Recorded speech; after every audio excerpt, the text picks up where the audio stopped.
احزاب، سورہ سبا، سورہ فاطر اور سورہ یاسین، یہ ساری صورتیں سوائے سورہ سبا کے احزاب کے یہ مکی صورتیں ہیں۔ سورہ سبا جو ہے یہ مدینہ طیبہ میں نازل ہوئی۔ اللہ جل شانہ نے اس سورۃ الاحزاب میں غزوہ خندق کے حالات کو بیان فرمایا ہے کہ مسلمان جماعت اس غزوہ خندق کے تناظر میں اپنی قومی اور بین الاقوامی ذمہ داریاں کیسے پوری کرے گی۔ قرآن کی تعلیم پر آپ نے دنیا کے نظاموں کو توڑ ڈالا، اب ان کو چیلنج کر لیا۔ اب یہ اگلا دور یہ قرآن کی تعلیم کا دور ہے۔ اب اس کے مقابلے میں اٹھنے والی جتنی قوتیں ہیں ان کو آپ نے اپنی تعلیم، نظریہ و فکر اور اجتماعی قوت سے، اس کی استقامت سے کیسے ان کو مسترد کرنا ہے، کسی دباؤ میں نہیں آنا۔ اس لیے یہ غزوہ احزاب یہاں سے اسلام کا، سوسائٹی کی تشکیل کا، بین الاقوامی اس کی تعلیمات کا مرحلہ شروع ہوتا ہے، کیونکہ عرب کی ساری قوتیں مسلمانوں کے دین حق کے اس مرکز پر حملہ آور ہوئی۔ مدینہ پر جو قرآن کی تعلیمات کا مرکز، قرآن حکیم کے احکامات اور حکم کا مرکز ہے مدینہ، کیونکہ اب مدینہ کو ڈبل حیثیت مل گئی۔ نبی پاک صلی اللہ علیہ وسلم کی بعثت سے پہلے جو لوگ مسلمان ہوئے انہوں نے یہاں قرآن کی تعلیم کا مرکز قائم کیا۔ مصعب بن عمیر وہاں اس قرآن حکیم کے اس مرکز کے نگران تھے۔ انہوں نے قرآن حکیم کی تعلیم کو مدینہ طیبہ میں ہر گھر میں پہنچایا۔ رسول اللہ کی ہجرت سے پہلے مدینہ میں بہت سارے گھروں میں پورا قبیلہ بنی عبد الاشہل وہ حلقہ بگوش اسلام ہو گیا، اور کئی قبائل اسلام سے روشناس ہو گئے، تو تعلیم حق کا مرکز تو مدینہ پہلے بن گیا۔ رسول اللہ کی ہجرت سے وہ علم کے ساتھ ساتھ اجتماعیت کا، سیاست کا، معیشت کا، سسٹم کا بھی مرکز بن گیا۔ اس اعتبار سے اس مرکز پر جو دین حق کا اجتماعی مرکز ہے، اس پر دشمن حملہ آور ہیں کہ اس کی قوت کو منتشر کیا جائے، ان کے فیصلوں کو روکا جائے۔ اپنی طاقت کا انہوں نے استعمال کیا اور پورے عرب کی ساری قوتوں کو، جنگجو قوتیں، قبائلی قوتیں، مذہبی قوتیں، مالی قوتوں، سب کو اکٹھا کر کے ایک کمان، ایک تیر کے ساتھ اس مدینہ کی حکومت پر انہوں نے اس کو چلانے کا منصوبہ بنایا۔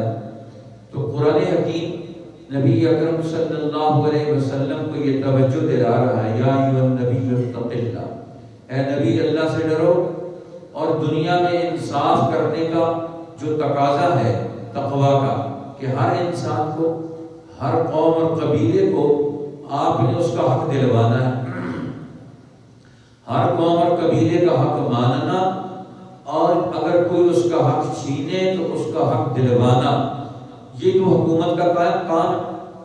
تو وہ تعلیم اور شعور کے ذریعے سے ہر قوم کو اس کا حق تعلیم دے گی، اس کا حق ہے، اور ہر قوم کا پھر جو حق مان دیا گیا ہے وہ حق اسے ملے گا کیسے؟ اس سسٹم کے ذریعے سے ملے۔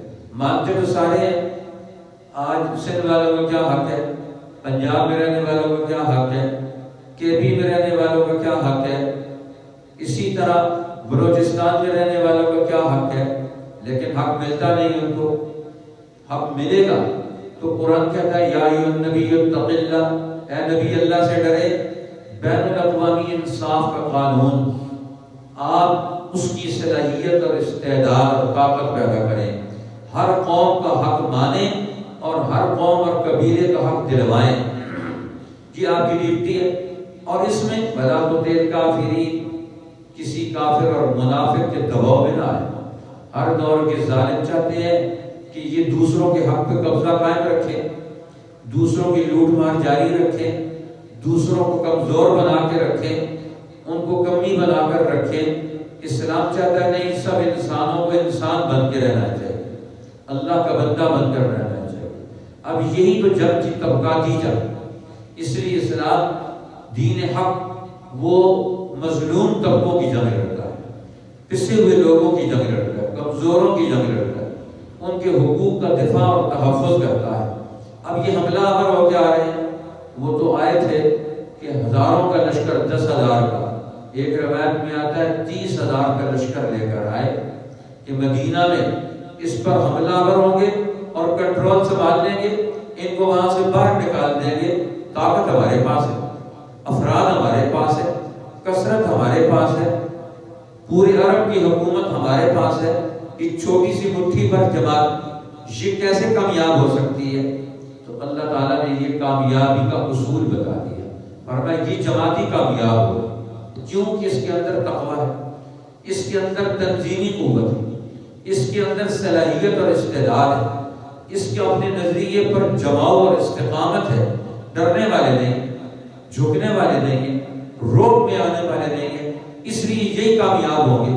وہی ہوا، رسول اللہ نے فرمایا تھا اس جنگ کے شروع ہونے سے، یہ جنگ جو یہ کر رہے ہیں اس کے بعد یہ کی آخری جنگ ہے، اس کے بعد ہم ان پر حملہ آور ہوں گے، اس کے بعد ہم ان پر حملہ آور ہوں گے، نغزو فلا یغزوننا، ہم ان پر حملہ آور ہوں گے، دوبارہ یہ ہم پر حملہ آور نہیں ہو سکیں گے۔ اس کے بعد وہی ہوا کہ رسول اللہ صلی اللہ علیہ وسلم نے اب منصوبہ بنایا کہ کیا کیا جائے، دشمن زیادہ تعداد میں آ رہے ہیں، تو نبی پاک صلی اللہ علیہ وسلم نے جب دشمن زیادہ تعداد میں ہو تو اس وقت قلعہ بند ہو کر جنگ لڑی جاتی ہے۔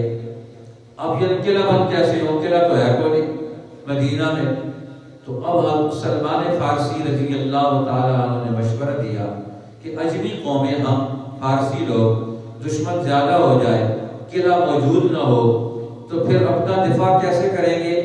ہمیں اپنا دفاع کرنا آنا چاہیے۔ ہر دور میں ہمارا دفاع کیسے ہوگا، ہماری مملکت کا دفاع کیسے ہوگا، ہماری قوم کا دفاع کیسے ہوگا؟ کوئی دشمن اس پر کنٹرول قابو نہ کر سکے، اس کے ارادے کمزور کر دیے جائیں، ہمارے اندر طاقت ہونی چاہیے، ہماری رائے میں قوت ہونی چاہیے، یہ صلاحیت ہونی چاہیے۔ نبی پاک صلی اللہ علیہ وسلم نے مشورہ کیا، سلمان فارسی نے کہا ہم تو خندق کھودتے ہیں، اور دشمن تو چل کھڑا ہوا ہے، تو لہٰذا آپ نے حکم کر دیا مدینہ کے ایک طرف آبادی، ایک طرف پہاڑ، ایک طرف باغات اور ایک طرف کھلی ہوئی ہے جہاں سے دشمن حملہ آور ہوگا، لہذا ادھر خندق کھود دی جائے۔ اس لیے جو لوگ عمرہ کرنے کے لیے جاتے ہیں، حج کرنے کے لیے جاتے ہیں، اگر مدینہ کے جغرافیے پر غور کریں، اسلام کی تاریخ کا مطالعہ کریں، سیرت رسول اللہ کا دفاعی نظام اس کا مطالعہ کریں، مدینہ کی اس پہلی حکومت نے اپنا دفاع کیسے کیا اس کا اگر مطالعہ کریں تو انہیں وہاں زمین پر وہ ساری چیزیں نظر آتی ہیں۔ اوپر سامنے پیچھے بنو قریظہ کا قلعہ تھا، دوسری طرف یہاں درمیان میں خندق کھودی گئی، ادھر سے پیچھے سے پہاڑ آ رہے ہیں۔ ابھی اس پہاڑ کے دامن میں انہوں نے نئی مسجد بنا دی ہے، مسجد فتح کے نام سے۔ اب یہاں یہ مارکا ہوا، باہر سے دشمن آئے، وہ سمجھ رہے تھے کہ یہ حلوہ کھا جائیں گے فوراً اور ہڑپ کر جائیں گے، آگے آئے تو نقشہ بدلا ہوا تھا۔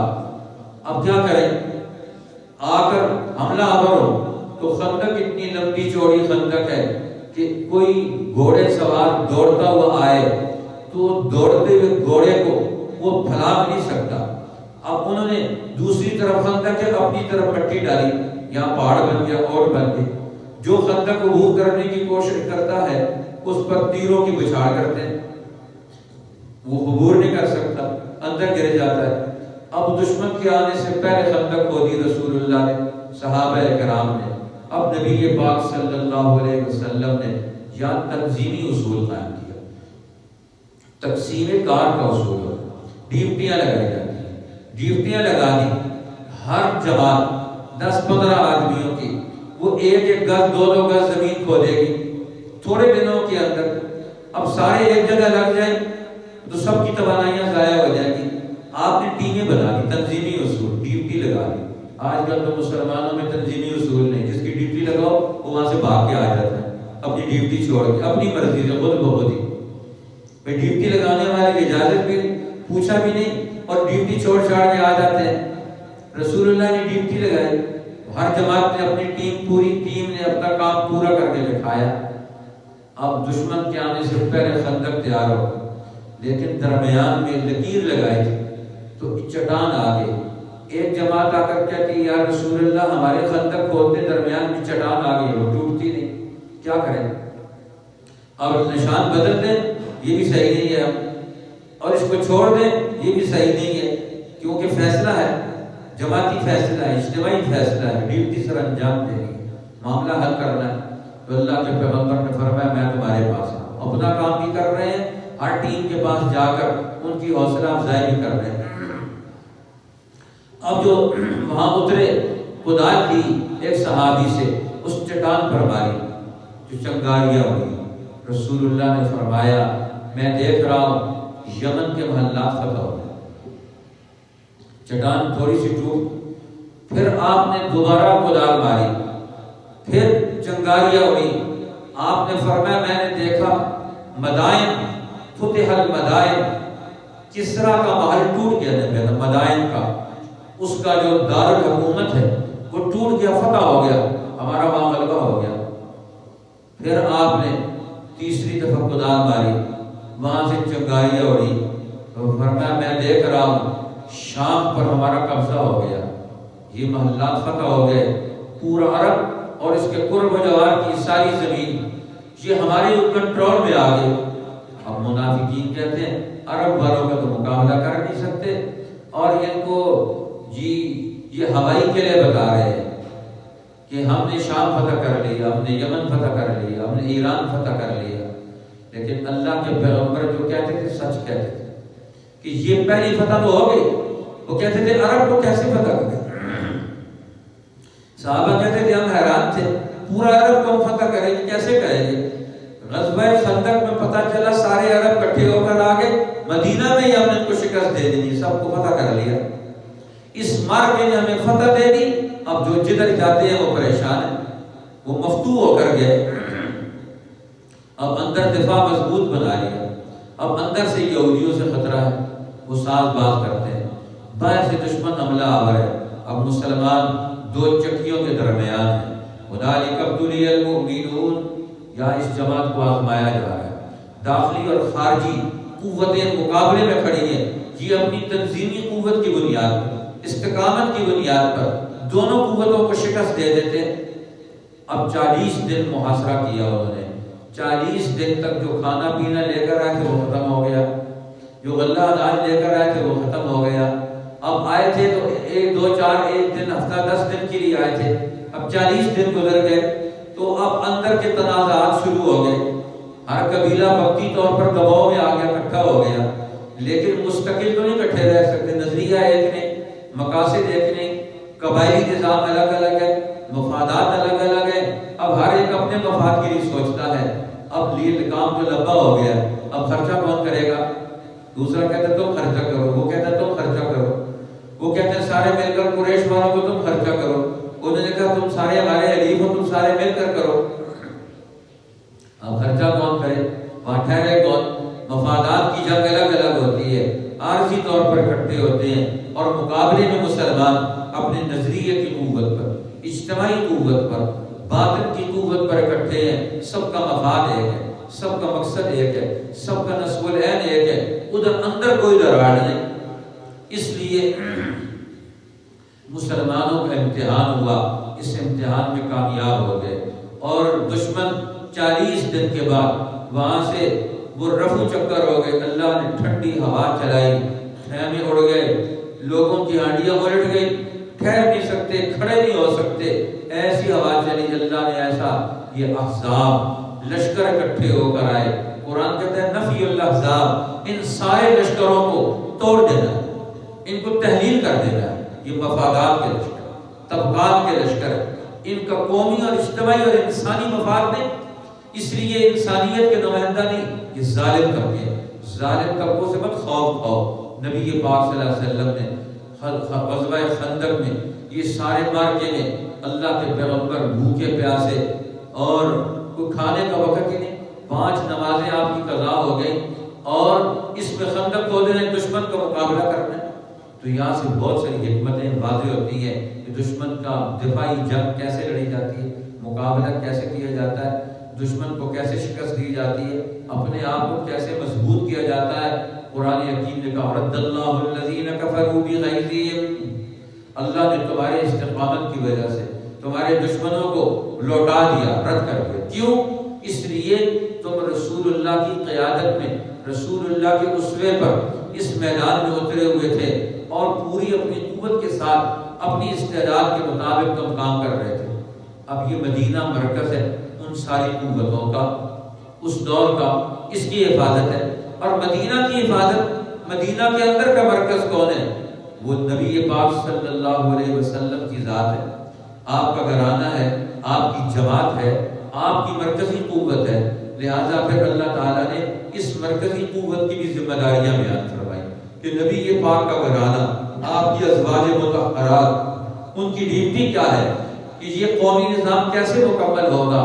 یہ قومی نظام کی تعلیم دینے والے استاد تیار کریں گے، مردوں میں اور عورتوں میں۔ وَاذْكُرْنَ مَا يُتْلَىٰ فِي بُيُوتِكُنَّ مِنْ آيَاتِ اللَّهِ وَالْحِكْمَةِ، یہ نبی کی بیویاں، یہ نبی کے گھر میں بیٹھنے والی خواتین، یہ امت کے سارے گھروں کے لیے نمونہ اور معیار ہے۔ ان کا کام کیا ہے؟ آنے والی نسلوں کی تربیت کرنا، انہیں دین کا نظریہ سمجھانا اور سکھانا، اور جماعت صحابہ رسول اللہ کی جماعت کا ممبر بنا دینا۔ ان کو پہلی تیاری عورتیں کروائیں گی، گھروں میں خواتین کروائیں گی۔ اب مملکت وہ مضبوط ہوتی ہے جس کا ہوم فرنٹ مضبوط ہو۔ ہوم فرنٹ کہتے ہیں گھر کو، خاندانی نظام، اور اس میں جو خواتین ہیں ان کو اپنے مقاصد اور تعلیمات سے پوری آگاہی۔ اس لیے نبی اکرم صلی اللہ علیہ وسلم کو اللہ تعالیٰ نے فرمایا ہم نے آپ کو خاتم النبیین بنا کر بھیجا ہے۔ اب آپ آخری نبی ہیں، اب آپ کی شریعت قیامت تک کے لیے، کوئی نیا نبی نہیں آئے گا۔ نیا نبی کیوں آئے؟ وہ آئے گا تو وہ کوشش کرے گا پچھلی شریعت کو منسوخ کرے۔ اب قرآن کو منسوخ نہیں کیا جا سکتا، قرآن قیامت تک کے لیے کتاب ہے، اسلام قیامت تک کے لیے دین ہے۔ اس لیے نیا نبی، اس کی کوئی گنجائش نہیں، نہ ذلی نہ بروزی، اور نہ نبوت کی استعداد رکھنے والا کوئی دعویٰ کرے۔ اس لیے اب نبوت کا دعویٰ کرنا یہ بالکل ناجائز قرار پائے گا۔ اس لیے اسلام ایک اٹل حقیقت ہے، قرآن ایک آخری حقیقت ہے۔ خاتم النبیین آ گئے، یہ دین منسوخ نہیں ہو سکتا، اسی پر عمل کیا جائے گا، اسی کا عملی نظام قائم کیا جائے گا۔ اب اسی کی دعوت آگے بڑھے گی۔ یا ایھا النبی انا ارسلناک شاہدا ومبشرا ونذیرا، اے نبی ہم نے آپ کو شاہد بنا کر بھیجا، مبشر بنا کر بھیجا، خوشخبری دینے والا، نذیرا ڈر سنانے والا بنا کر بھیجا۔ لہذا اب آپ یہ ڈیوٹیاں ادا کر کے قوموں کے اندر صلاحیت پیدا کریں۔ دعوتی نظام، اپنا تعلیمی سرگرمیاں، اپنی تربیتی سرگرمیاں، اس سے قوتوں کو کھڑا کریں گے، خاندانی نظام کو مضبوط بنائیں گے۔ آپ کے گھر میں آنے والی خواتین، ان کے حقوق کیا ہیں؟ مسلمان آپ کے گھر میں آئیں گے علم حاصل کرنے کے لیے، رائے لینے کے لیے، تو وہ کیا کام کریں گے؟ نبی کے گھر میں کتنی دیر ٹھہرنا ہے؟ قرآن پاک نے مسلمانوں کو حکم دیا یا ایھا الذین آمنوا لا تدخلوا بیوت النبی، نبی کے گھر میں داخل نہ ہو جب تک کہ تمہیں اجازت دی جائے۔ فَإِذَا طَعِمْتُمْ فَانتَشِرُوا، جب تمہیں کھانے کے لیے بلایا جائے کھانا کھاؤ، اور وہاں لمبی بات چیت نہ کرو۔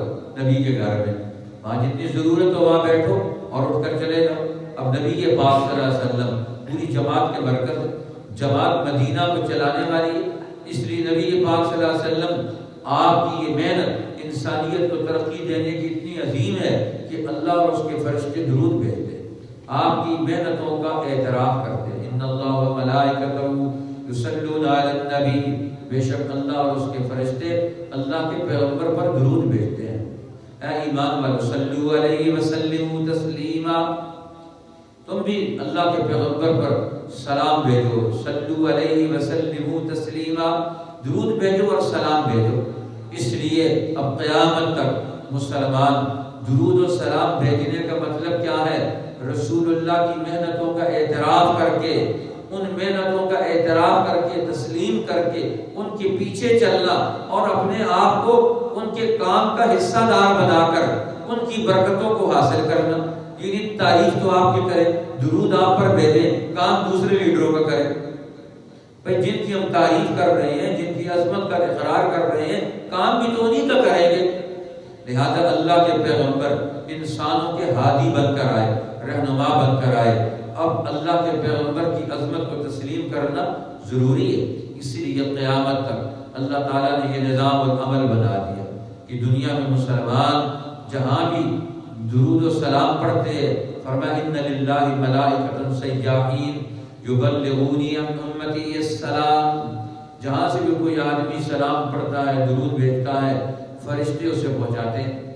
اور جو قبر اطہر پر جا کر وہاں روضہ رسول پر جا کر درود و سلام پڑھتا ہے تو فرمایا میں خود سنتا ہوں، من صلی علیہ عند قبری سمیتہ، جو میری قبر پر آ کر درود و سلام پڑھتا ہے میں خود سنتا ہوں. من صلی علیہ ابلغتہ، جو دور سے پڑھا جاتا ہے وہ میرے پاس فرشتوں کے ذریعے سے پہنچایا جاتا ہے. اب پوری امت، یہ دین کا مرکز اللہ کے پیغمبر حجت الاسلام بانی دارالعلوم دیوبند مولانا قاسم نانوتوی رحمۃ اللہ علیہ نے النبی اولا بالمؤمنین من انفسہم وازواجہ امہاتہم، اس آیت کے ضمن میں یہ لکھا ہے کہ نبی اپنی امت پر سب سے زیادہ حق رکھتا ہے، ان کی جانوں سے بھی زیادہ حق رکھتا ہے.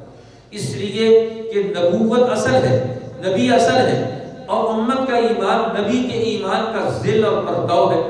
اس لیے فرمایا تمہارے اور نبی کے درمیان نسبت روحانیہ ہے جس نے تمہیں وجود بخشا ہے. امت کا وجود نسبت روحانی سے ہے، نسبت نبوت سے ہے، اور نسبت نبوت نبی میں اصل ہے اور باقیوں میں اس کا عکس ہے. اس لیے امت نبی کو مانے گی، نبی کے فکر کو مانے گی، نبی کے علم کو مانے گی، نبی کی تعلیمات کو مانے گی، نبی کی اسوے پر چلے گی، نبی کی بیویوں کی قدر کرے گی، نبی کی شان اور اوصاف کی حیثیت کو تسلیم کرے گی تو یہ دنیا میں کامیاب قرار پائے گی. اس لیے اللہ تعالیٰ نے آخر میں پھر فرمایا اسلام بین الاقوامی دین ہے، کل دنیا انسانیت کے لیے. انا عرضنا الامانۃ علی السماوات والارض والجبال، ہم نے آسمان و زمین پر اس امانت کو، خلافت کی ذمہ داری کو پیش کیا. سب نے انکار کر دیا، پہاڑوں نے، درختوں نے، فرشتوں نے، ہر مخلوق نے. ہم نہیں اٹھا سکتے. حملها الانسان، انسان نے اس ذمہ داری کو اٹھایا. تو اب امانت کس چیز کا نام ہے؟ دین اسلام کے قانون کو بطور نظام کے دنیا میں قائم کرنا اپنی صلاحیت اور استعداد کے اعتبار سے، اسی کا نام امانت کہ ہم ان ذمہ داریوں کو ادا کریں گے. اسی لیے رسول اللہ نے فرمایا ان اول ما نزلت فی جذر قلوب الرجال ہی الامانہ، سب سے پہلے انسانوں کے دلوں میں اللہ نے جو صلاحیت پیدا کی، جو نقطہ لگایا، وہ امانت کا نقطہ ہے. اسی امانت کے نقطے سے ایمان ٹوٹا ہے. اور فرمایا سب سے پہلے انسانوں کے اندر سے جب زوال آئے گا تو کون سی چیز نکلے گی؟ امانت سب سے پہلے نکلے گی. یہ اجتماعی ذمہ داریوں کی اہلیت کھو بیٹھے گے، یہ اپنی صلاحیت کھو بیٹھیں گے. جو ان کو ذمہ داریاں دی جائیں گی ان میں یہ کمی کریں گے. لہٰذا اللہ تعالیٰ نے بتایا کہ یہ اسلام اور اس کے ماننے والی جماعت، قرآن اور قرآن کی ماننے والی جماعت، یہ نبی پاک صلی اللہ علیہ وسلم آنے والے دور میں دنیا کی ساری قوموں کو، ساری تہذیبوں کو ترقی دینے کی اہلیت اور صلاحیت رکھتے ہیں. اب قرآن سورہ سبا میں یمن اور شام کے علاقوں کو بیان کرتا ہے، مصر کی اور دیگر دنیا کی تہذیبوں کو بیان کرتا ہے. اب حجاز یہ مرکز ہے. رسول اللہ نے ایک طرف حجاز اور عرب کی قوتیں، دوسری طرف یمن کی دوسری قوتیں، ان کا ایک حصہ مدینہ میں ہے یمن کی قوتوں کا، اور ایک حصہ یمن میں ہے. یہ مدینہ میں رہنے والے لوگ کون ہیں؟ یہ عرب کا دوسرا حصہ ہے. ایک تو عرب عدنانی عرب، اسماعیل علیہ السلام کی اولاد، اس سے جو لوگ پیدا ہوئے. دوسرے قحطانی عرب جن کا مرکز پہلے یمن تھا، اور یمن سے اس کا ایک حصہ ٹوٹ کر انصار کا وہ مدینہ میں آ گیا. اب رسول اللہ نے کیا کیا؟ سارے عرب کو قریش کی قیادت میں جمع کر دیا، عدنانی عرب اور قحطانی عرب. اب ایک کمان پر آ گئے، سب کی صلاحیتوں کو جمع کر دیا رسول اللہ نے، منظم کر دیا رسول اللہ نے. اس لیے ساری دنیا کی تہذیبیں، شام اور یمن کی تہذیبیں، حجاز کی تہذیبیں، دنیا کے آباد علاقوں کی قومیں اب اسلام کی رہنمائی میں۔ اب یہاں مستشرقین سوال پیدا کرتے ہیں، کہتے ہیں کہ اسلام یہ تو بدوؤں کا دین ہے، جاہلوں کا دین ہے، اجڑ لوگوں کا دین ہے، جن کے اندر تہذیب کو نہیں، جن کے یہاں تمدن کو نہیں، جن کے یہاں نظام کوئی نہیں، جن کے یہاں علوم کوئی نہیں، یہ ان لوگوں کا دین ہے۔ قرآن کہتا ہے تم عربوں کو کہہ سکتے ہو، لیکن تمہیں تاریخ یاد نہیں داؤد علیہ السلام کی کہ انہوں نے شام کے اندر کتنی بڑی تہذیب کھڑی کی، پرانی تہذیب کو کیسے آگے چلایا، سلیمان علیہ السلام نے اس مرکز کو کیسے بنایا، انہوں نے اپنی صلاحیتیں لگا کر وہاں صنعتی نظام بنایا، زرعی نظام بنایا، نبوت کے علوم پیدا کیے۔ لقد کان لسبع فی مسکنہم آیہ۔ دوسری طرف یمن کے اندر عرب قومیں ہیں، انہوں نے زرعی نظام ڈیم بنا کر اپنے کھیت کھلیان ایسے پیدا کیے، بین الاقوامی دنیا میں یمن کی تجارت تھی، اب ساری دنیا ان کی محتاج تھی۔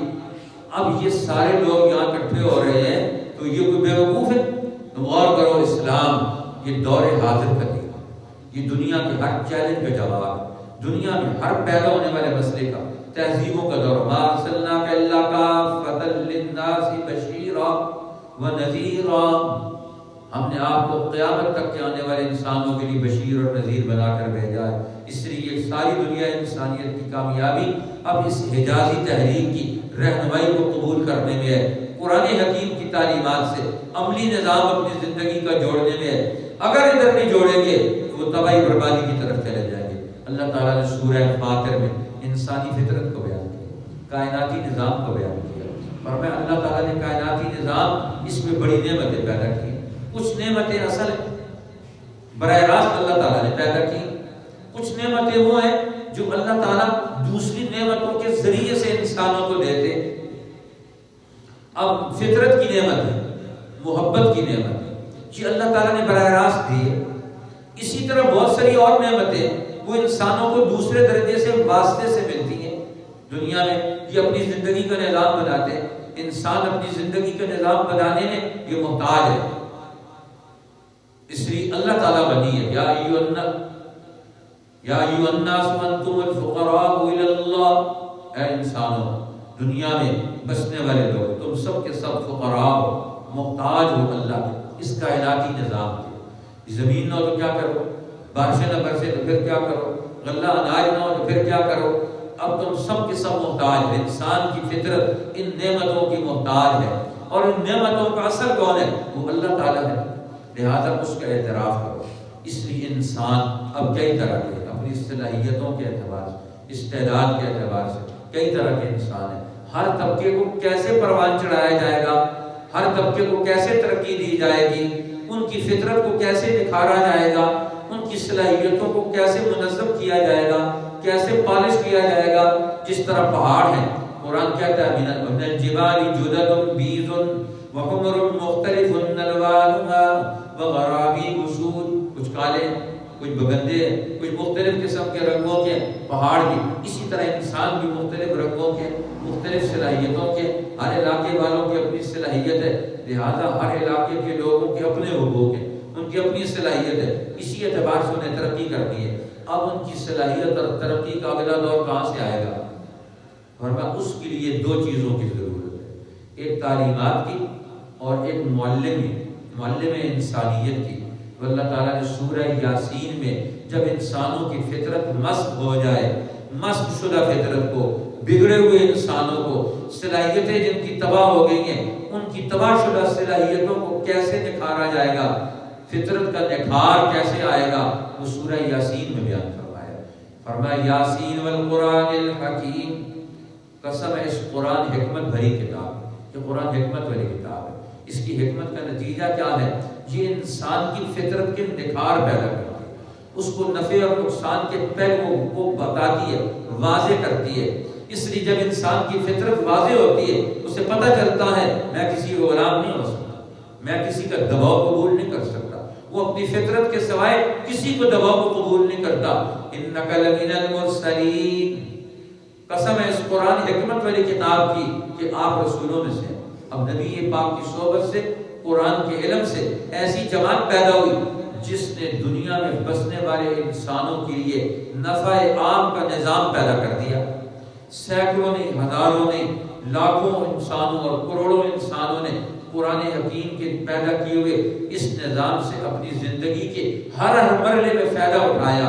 اب کوئی ایسی جماعت بتائیں دنیا میں جو حق اور سچ پر مبنی ہو، تو قرآن سورہ یاسین میں ہمیں اس کی طرف توجہ دلاتا ہے کہ نبی پاک صلی اللہ علیہ وسلم نے پچھلے نبیوں کے انداز کو اختیار کرتے ہوئے انسانوں کی فطرت کے اندر کیسے نکھار پیدا کیے۔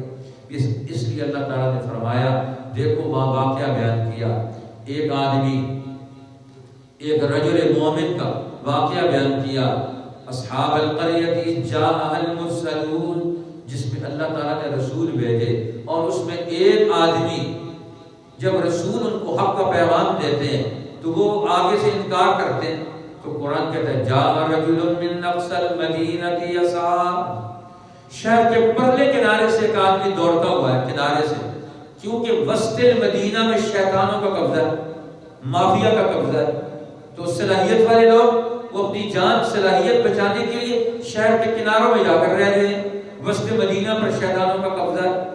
اب وہ آ کر انہیں کہتا ہے لوگوں کیا ہو گیا تمہیں، یا قوم اتبعوا المرسلین، اے میری قوم ان رسولوں کی بات مانو، یہ انسانیت کے نمائندہ ہیں، ان کے بات رائے قبول کرو، ان کے مشن اور پروگرام کو سمجھو اور اپنی زندگی کا تحفظ کرو۔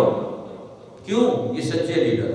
قرآن دو جملوں میں اس رجل مومن کی تعبیر پیش کرتا ہے، وہ کہتا ہے سچا لیڈر کون سا ہوتا ہے؟ جس میں دو اوصاف ہو، اتبعوا من لا يسألكم اجرا وهم مهتدون، اور میں سچے لیڈر وہ ہوتے ہیں جو رہنمائی کرنے پر پیسے نہیں لیتے، قوم کا مال ہڑپ نہیں کرتے۔ آج لیڈر وہ ہے جو قوم کا مال ہڑپ کرتا ہے۔ من لا يسألكم اجرا، جو تم سے کوئی بدلہ مزدوری نہیں مانگتے، کام کرتے ہیں قوم کا، خدمت دیتے ہیں قوم کو، آئی پیسہ کوئی وصول نہیں کرتے۔ یہ ہے قومی لیڈر جو قوم کا مال سارا ہڑپ کر دے، قوم کے مزدور کے لیے کوئی قانون نہیں، اور باقی اوپر والے قوم سب کے لیے سب کچھ ہے، خزانے کے سارے منہ قانونی طور پر اپنے لیے کھول دیے۔ دوسرا لیڈرشپ، انسانوں کے رہنما، سچے رہنما کون ہوں گے؟ پہلا بدلہ مزدوری نہیں لیں گے، کرائے کے ٹٹو نہیں ہوں گے، کرائے پر نہیں کام کریں گے، پیسے لے کر کام کریں، پیسے نہ ملے تو قوم کا کام نہیں کریں گے، وہ کرائے پر کام نہیں کرتے، وہ ایمان سمجھ کر کام کرتے ہیں۔ اور دوسرا ان کا وصف کیا ہے؟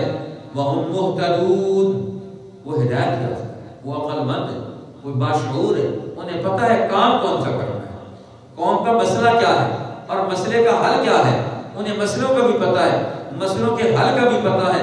عقل مند تجربہ کار لوگ ہیں۔ قومی قیادت وہ ہوتی ہے جس کے اندر مفاد پرستی اور لالچ اور خود غرضی نہ ہو، اور اس کے اندر علم اور شعور موجود ہو۔ قرآن قومی قیادت کے یہ دو خصوصیات سورہ یاسین میں بیان کرتا ہے۔ پھر وہ رجل مومن کہتا ہے ما لی لا اعبد الذی فطرنی، اب میں اس ذات پاک کی عبادت کیوں نہ کروں جس نے مجھے ایک خاص فطرت انسانی پر پیدا کیا۔ قرآن میں اللہ تعالیٰ گلا کرتے ہیں انسانوں کا، ہر دور کے انسانوں کا عجیب حال ہے۔ میں سچے رہنما بھیجتا ہوں قربانیاں دینے والے، یہ ان کو چھوڑ کر جھوٹے لیڈروں کے پیچھے چلتے ہیں جو ان کا بیڑا غرق کرتے ہیں۔ یا حسرتن علی العباد، افسوس ہے بندوں پر، ما یاتیہم من رسول الا کانوا بہ یستہزئون، جب بھی ہم نے کوئی رسول بھیجا تو یہ اسی کا مذاق اڑاتے ہیں، رسولوں کا مذاق اڑاتے ہیں، جھوٹے لیڈروں کو سروں پر بٹھاتے ہیں، ان کے لیے وہ سب کچھ قربان کرتے ہیں، اور سچے لیڈروں کی رہنمائی میں آنے کے بجائے الٹا ان کی باتوں کو مذاق میں اڑا دیتے ہیں، توجہ نہیں دیتے، اسی لیے ان پر عذاب آتے ہیں۔ پھر اللہ فرماتے ہیں پھر ہم نے کیسے پکڑا ان کو، دیکھتے نہیں ہو، اس لیے فرمایا غور کرو۔ آیت اللہ، پھر اللہ تعالیٰ نے 3 نشانیاں بیان کی ہیں۔ تم ترقی کرنا چاہتے ہو، یہ 3 قسم کی نشانیاں ہیں۔ آیت اللہ الارض المیتہ، آیت اللہ انا حملنا ذریتہم فی الفلک المشحون، وآیت اللہ انا خلقنا، یہ 3 قسم کی نشانیاں بیان کی ہیں۔ فرمایا ان سے تم رہنمائی لو اور رہنمائی لے کر اپنا مسئلہ حل کرو۔ قرآن کہتا ہے جب انسان بگڑتا ہے وہ پھر رائے بھی اس کی بگڑی ہوئی۔ اب یہودی بگڑے ہوئے تھے اور اسی طرح بڑے بڑے سردار بگڑے ہوئے تھے، اللہ کے پیغمبر انہیں کہتے ہیں کہ اللہ نے تمہیں مال دیا، یہ غریبوں پر خرچ کرو۔ وَإِذَا قِيلَ لَهُمْ أَنفِقُوا مِمَّا رَزَقَكُمُ اللَّهُ، یہ اللہ نے جو تمہیں رزق دیا ہے تم اس کو خرچ کرو. کہتے ہیں قَالَ الَّذِينَ كَفَرُوا، کافر کہتے ہیں أَنُطْعِمُ مَن لَّوْ يَشَاءُ اللَّهُ أَطْعَمَهُ، ہم غریبوں کو کیوں دیں، یہ تو ہمارا مال ہے. آج بھی لوگ کہتے ہیں ان کو اللہ نے غریب بنایا. اللہ کسی کو غریب نہیں بناتا. اللہ نے تو ساری چیزیں سب کے لیے دی. یہ کافروں کا نظریہ تھا. یہ غریب ہے، اللہ نے غریب بنایا. اگر اللہ چاہتا تو خود ان کو کھلا دیتا. اللہ نے ہمیں دیا، ان کو کیوں نہیں دیا؟ ان کو بھی تو دے سکتا ہے. أَنُطْعِمُ مَن لَّوْ يَشَاءُ اللَّهُ أَطْعَمَهُ، ہم ان کو کیوں کھلائیں؟ اگر اللہ چاہتا تو خود کھلا دیتا. اب یہ اللہ کا نبی آ کر کہتا ہے ہم اپنا مال غریبوں پر خرچ کریں. کیوں خرچ کریں؟ آج بھی آج کا سرمایہ دار، آج کا وڈیرا، آج کا جاگیردار، آج کا حکمران کہتا ہے یہ ہمارا مال ہے، ہم قوم پر عوام پر کیوں خرچ کریں؟ احسان جتاتے ہیں. قوم کا مال ہوتا ہے اور کروڑوں روپے صرف تختیوں پر خرچ ہو جاتا ہے، بورڈ لگانے پر. قوم کا پیسہ کروڑوں روپے سے کتنی بلڈنگیں سکول بن جاتے ہیں، لیکن کروڑوں روپے صرف فلاں نے اتنے پیسے خرچ کر کے یہ سڑک بنوائی ہے. ان کو کس نے اجازت دی ہے قوم کا مال وہ اپنی ذاتی تشہیر پر خرچ کریں؟ اب یہ کتنا پیسہ قوم پر خرچ ہوتا ہے؟ قوم پر خرچ ہونے کے بجائے ان کے اپنے نام پر خرچ ہوتا ہے. قرآن کہتا ہے غریبوں پر خرچ کرو، عوام پر خرچ کرو، اپنا پیسہ بھی خرچ کرو. تمہارا پیسہ وہ تمہیں کیسے ملتا؟ اگر یہ لوگ لین دین نہ کرتے تو تمہارا پیسہ کیسے زیادہ ہو سکتا ہے؟ ونڈے بچے تو نہیں دیتا. دولت میں اضافہ کہاں سے ہوتا ہے؟ لوگوں کے لین دین سے ہوتا ہے. اگر عوام ہی نہ ہو، لوگ ہی نہ ہو، کاروبار ہی نہ ہو تو پھر آپ کے پیسے میں اضافہ کہاں سے آئے گا؟ اس لیے اللہ تعالیٰ نے فرمایا ان لوگوں کو بتا دے کہ آنے والا دور تمہارے لیے ہے. تم مجرم بن کر اللہ کے سامنے جانا چاہتے ہو، اللہ کے نیک بندے بن کر جانا چاہتے ہو. قیامت کے دن اللہ تعالیٰ اعلان کرے گا ممتاز الیوم ایھا المجرمون، مجرموں آج میرے نیک لوگوں سے الگ ہو. ان کے دلوں پر ان کی زبانوں پر مہر لگا دی جائے گی، ان کے ہاتھ بولیں گے الیوم نختم علی افواہہم وتکلمنا ایدیہم وتشہد ارجلہم بما کانوا یکسبون. انسانوں کے جرم کی گواہی انسان کے اندر سے آئے گی. خود ہاتھ پاؤں دیں گے اس کو کہ اس نے فلاں وقت جرم کیا، فلاں گناہ کیا تھا. اللہ تعالیٰ سارے گناہ اکٹھے کر کے فرمایا انسان تو غور نہیں کرتا. من نعمرہ ننکسہ فی الخلق. اب انسان کی خلق کی صلاحیتیں کمزور ہوتی چلی جائیں. ایک وقت ہے اپنی صلاحیتوں کو بروئے کار لاؤ، اپنی طاقت کو انسانوں کی خدمت کے لیے اللہ کے حکم پر خرچ کرو. اس لیے اللہ تعالیٰ نے فرمایا انسان اللہ سے جھگڑتا ہے کہ اللہ نے اسے بولنے کی صلاحیت دی، اللہ نے اسے حسیب مبین. اب یہ جھگڑا کرتا ہے، بولتا ہے اور یہ اللہ کے بارے میں کوئی گفتگو کرتا ہے. اللہ تعالیٰ فرماتے ہیں میں ہر چیز پر قادر ہوں. تم سمجھو تم ختم ہو جاؤ گے، میں تو تمہیں جب چاہوں گا اٹھاؤں گا اور اٹھا کر تم سے حساب کتاب کروں گا. سبحان الذی بیدہ ملکوت کل شیء، پاک ہے وہ ذات جس کے قبضہ قدرت میں ساری کائناتوں کا نظام ہے. اس لیے تم بھی اسی قبضہ قدرت میں ہو. اللہ تعالیٰ ہمیں اپنے نظام کو سمجھ کر، قرآن حکیم کی تعلیمات کو سمجھ کر اسے دنیا میں قائم کرنے کی توفیق نصیب فرمائے. رسول اللہ نے فرمایا ہر چیز کا دل ہوتا ہے، قرآن کا دل سورہ یاسین ہے. حدیث پاک میں آتا ہے جنت میں اجتماع ہوگا، وہاں قرآن پاک پڑھا سنایا جائے گا. تو پھر اللہ تعالیٰ ایمان والوں سے قرآن سنے، پھر اسی طرح انبیاء سے قرآن سنا جائے گا، صحابہ سے سنا جائے گا، اور پھر نبی پاک صلی اللہ علیہ وسلم کو حکم ہوگا آپ بھی قرآن سنائیں. تو اللہ کے پیغمبر سورہ یاسین سنائیں گے جنت والوں کو. کیا مزہ ہوگا جب رسول اللہ کی زبان سے سب اہل جنت سورہ یاسین سن رہے ہوں گے. اللہ ہمیں بھی وہ موقع نصیب فرما دے. اللہم لک الحمد. اے اللہ ہمارے حال پر دین حق غالب، دین کی برکت